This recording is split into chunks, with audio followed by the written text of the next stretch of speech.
Hey guys, Dr. Morse, injury experts. So let's talk about the San Francisco 49ers offense, in particular, the wide receiving core. Now, we have several guys that are banged up right now.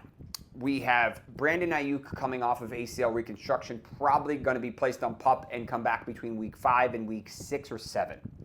Jauan Jennings, who was fantastic last year, is dealing with a calf injury as well as coming back and trying to get a new contract. I'll talk about him in a sec. Ricky Pearsall looks absolutely incredible. Remember, he had that gunshot wound last year, and that really delayed the first half of his season, but he looks really good in camp. He had a hamstring earlier, but now he's been good to go. Jacob Cowing, who has some potential, had a hamstring injury about 3 or 4 weeks ago, and he re-injured it 2 days ago. So he is out potentially for the next couple of weeks. We don't have specifics on it yet, especially a re-injury, presumable re-injury to that hammy.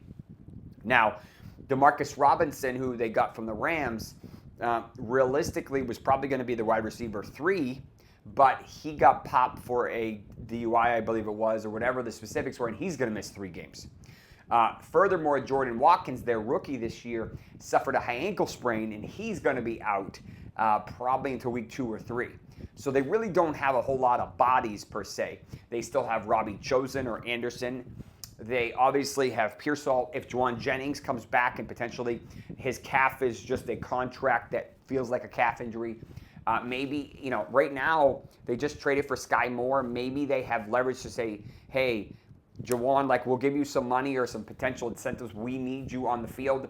I basically have Kittle, I have Pearsall, and then I have a couple guys who are not going to be reliable, and then I have Christian McCaffrey.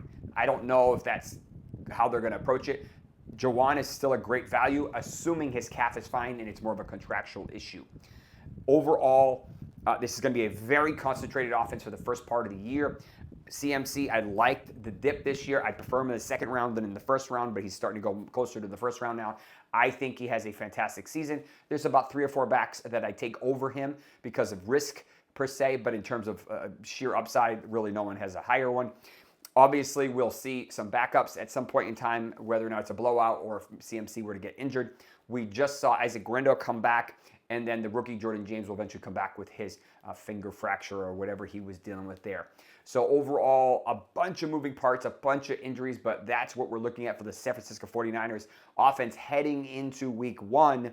And I think we're going to see a huge dose of McCaffrey, Pearsall, and Kittle.